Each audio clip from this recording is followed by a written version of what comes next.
வணக்கம். தமிழகம், புதுவை மற்றும் காரைக்கால் பகுதிகளுக்கான தினசரி வானிலை அறிக்கை. கடந்த 24 மணி நேரத்திற்கான வானிலை தொகுப்பு. தமிழகத்தில் ஒரு சில இடங்களில் மழை பெய்துள்ளது. புதுவை மற்றும் காரைக்கால் பகுதிகளில் வறண்ட வானிலை நிலவியது. கடந்த 24 மணி நேரத்தில் பதிவான மழையளவு. இன்று சேலத்தில் 9 சென்டிமீட்டர் மழை பதிவாகியுள்ளது. தஞ்சாவூர் மாவட்டம் அதிராமப்பட்டினத்தில் 7 சென்டிமீட்டரும், நீலகிரி மாவட்டம் தேவாலா, சேலம் கரியகோவில் அணை தலா 6 சென்டிமீட்டர் மழை பதிவாகியுள்ளது. புதுக்கோட்டை ஆவுடையார் கோவில், ஈரோடு நம்பியூர், கள்ளக்குறிச்சி கடவனூர் தலா 5 சென்டிமீட்டரும், சேலம் சந்தியூர், சேலம் ஏற்காடு தலா 4 சென்டிமீட்டரும், நாகப்பட்டினம் வேளாங்கண்ணி, நீலகிரி அழகரை எஸ்டேட், கள்ளக்குறிச்சி கோமுகி அணை பொதுப்பணித்துறை, கள்ளக்குறிச்சி சங்கராபுரம், நீலகிரி பர்லியார், பந்தலூர் தாலுகா அலுவலகம், திருவாரூர் நீடாமங்கலம் தலா 3 சென்டிமீட்டர் மழை பதிவாகியுள்ளது. ஈரோடு பிடிஓ, திருவாரூர் பாண்டவரடி, கள்ளக்குறிச்சி முரார்பாளையம், தேனி பெரியகுளம், ஈரோடு பெருந்துறை தலா 2 சென்டிமீட்டர் மழை பதிவாகியுள்ளது. சேலம் ஓம்பலூர், நீலகிரி கூடலூர் பஜார், கொடநாடு, ஆதார் எஸ்டேட், மேல்கூடலூர், கோயம்புத்தூர் வால்பாறை பிஏபி, ஈரோடு வரட்டுப்பள்ளம், திண்டுக்கல் புகையிலை நிலையம், ஈரோடு தாளவாடி, காஞ்சிபுரம் கொலப்பாக்கம், புதுக்கோட்டை மணல்மேல்குடி, ஈரோடு எலந்தக்கொட்டை மீது, நீலகிரி பார்வுட், குன்னூர் பிடிஓ தலா 1 சென்டிமீட்டர் மழை பதிவாகியுள்ளது. இன்று அதிகபட்ச வெப்பநிலை தமிழகம், புதுவை மற்றும் காரைக்கால் பகுதிகளில் பொதுவாக இயல்பை ஒட்டியும் சில இடங்களில் இயல்பை விட சற்று குறைவாகவும் இருந்தது. ஈரோட்டில் அதிகபட்ச வெப்பநிலை 37 டிகிரி செல்சியஸாக பதிவாகியுள்ளது. சென்னை மீனம்பாக்கத்தில் 35 டிகிரி செல்சியஸாகவும், நுங்கம்பாக்கத்தில் 36 டிகிரி செல்சியஸாகவும் அதிகபட்ச வெப்பநிலை பதிவாகியுள்ளது. நாமக்கல்லில் குறைந்தபட்ச வெப்பம் 19.5 டிகிரி செல்சியஸாக பதிவாகியுள்ளது. தமிழக உள் மாவட்டங்களின் சமவெளி பகுதிகளில் 34 டிகிரியிலிருந்து 37 டிகிரி செல்சியஸாகவும், தமிழக கடலோர பகுதிகளில் 32 டிகிரியிலிருந்து 37 டிகிரி செல்சியஸாகவும் வெப்பம் பதிவாகியுள்ளது.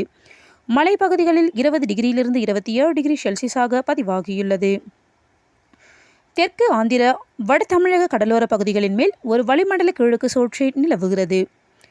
தென் தமிழக பகுதிகளின் மேலும் ஒரு வளிமண்டல கிழக்கு சுழற்சி நிலவுவதால் இன்று மற்றும் நாளை தமிழகத்தில் ஒரு சில இடங்களிலும், புதுவை மற்றும் காரைக்கால் பகுதிகளிலும் இடி மின்னல் மற்றும் பலத்த காற்றுடன் மணிக்கு 30 கிலோமீட்டர் முதல் 40 கிலோமீட்டர் வரை லேசானது முதல் மிதமான மழை பெய்யக்கூடும்.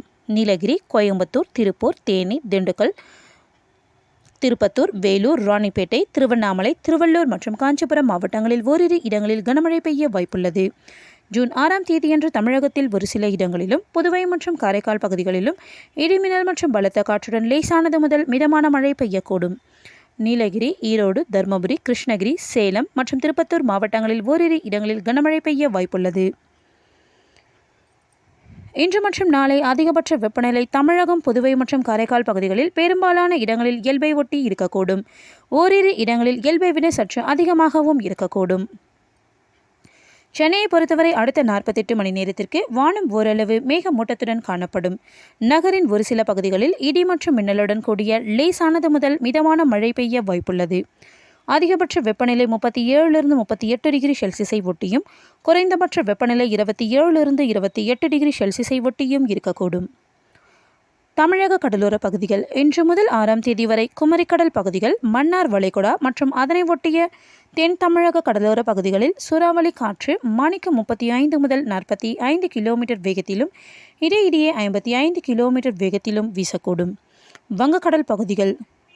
இன்று தெற்கு வங்கக்கடலின் வடக்கு பகுதிகள், மத்திய வங்கக்கடலின் தெற்கு பகுதிகள் மற்றும் வடக்கு அந்தமான் கடல் பகுதிகளில் சூறாவளி காற்று மணிக்கு 35 முதல் 45 கிலோமீட்டர் வேகத்திலும், இடையிடையே 55 கிலோமீட்டர் வேகத்திலும் வீசக்கூடும். அரபிக்கடல் பகுதிகள். ஜூன் 6 முதல் 8ஆம் தேதி வரை கேரள, கர்நாடக கடலோர பகுதிகள் மற்றும் லட்சத்தீவு பகுதிகளில் சூறாவளி காற்று மணிக்கு 35 முதல் 45 கிலோமீட்டர் வேகத்திலும், இடையிடையே 55 கிலோமீட்டர் வேகத்திலும் வீசக்கூடும். நன்றி.